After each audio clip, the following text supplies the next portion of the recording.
All right, hey guys, so this is part 3. We're gonna talk about meal prep, okay? Meal prep's extremely important in order to stick to your plan, okay? So just think about if you fail to plan, you plan to fail, right? That applies really well here. Basically this is the key for most people, okay? We talk about maybe we know what we need to do, we just don't do it. So if we prepare ahead of time, it'll really help out, all right? So let's talk about how we plan that out. Basically what we recommend is that you plan you pick a day of the week, maybe 2 if you want a little more variety in your meals for the week, but 1 is the easiest to stick to. So for example, you could choose Saturday, right? And just take some time on Saturday to make all of your meals for the week, all right? What you can do in order to transport these meals, and we're getting a little ahead here, but you can get a cooler, which is reusable, right? And then reusable containers, okay? The cooler, for example, I picked one up from REI, that's $30. Super simple, it's got a shoulder strap, and then it holds about 3 or 4 meals for the day. So if I'm gone for a long day, I'm covered. For the containers, we recommend glass. It's preferable over plastic if you're gonna be cooking with it or heating it up in the microwave a lot of times, right? So just better option. You can research recipes ahead of time. We recommend sites like Paleo Nick, Paleo OMG, Nom Nom Paleo. These will all be in our notes here on this page. Well Fed is a good book, and Well Fed 2 will give you a lot of recipe options.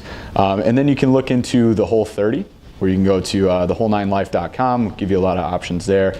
Whole30 approved foods and stuff like that. We'll talk about that a little bit later. We recommend ordering your groceries ahead of time. A lot of larger chain grocery stores are offering this option now. So for example, in our area, we have Myers, which does curbside pickup. So all you do, go to their website, which is dedicated just for selecting of your groceries. You check the boxes for the options that you want to pick up. It goes into a list for you. You submit the list with your credit card. You show up, you pay, they load the car for you, and you drive away happy, right? What this does is it prevents you from buying impulse purchases, that pack of gum, the candy bars you don't need, maybe alcohol if you happen to walk down that aisle because it's kind of in the middle of the store. And just getting snack items. If you walk in there hungry or emotional, you might end up picking up items like this, which can really screw with your nutrition plan. So this will really help out if you do that. That's probably the #1 tip I'd have for preparing ahead of time. So beyond that, what are our options for preparing meals? You can do slow cooker meals, which are really easy. You can prepare 5 or 7 of them ahead of time or even more in Ziploc containers, throw them in your freezer, bring them out when you're ready, throw it in the slow cooker, and you don't even have to do any work on that. So that's a super easy option. You can prep for the whole week, pick 2 or 3 meals for the week, cook them all on Saturday like we're talking about for our prep day, and you're good to go there. Just put them divvy them out into your containers. You can cook daily. It's probably the most work involved. It's a little bit more intensive, but it's an option if you want more variety, or you could cook a couple of days at a time. All right. Measuring, we recommend at first for a couple weeks that you scrutinize and measure your meals. You can use a food scale for that, just to recognize how many ounces of chicken is appropriate for a meal. Sites like, if you Google search the Zone Diet, give you a lot of good information on that. Okay, so you can start there.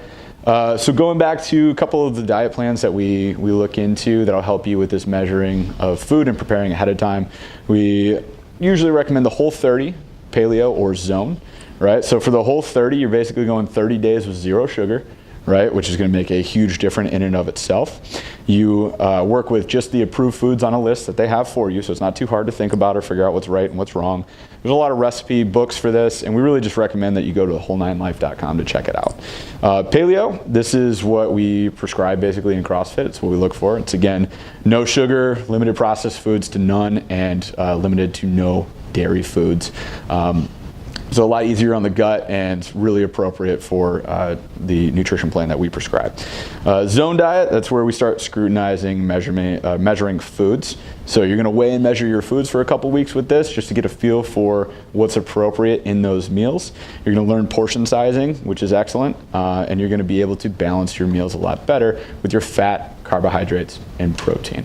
So meal prep, again, remember, if we fail to plan, we plan to fail, right? So stick with that. Thanks for watching.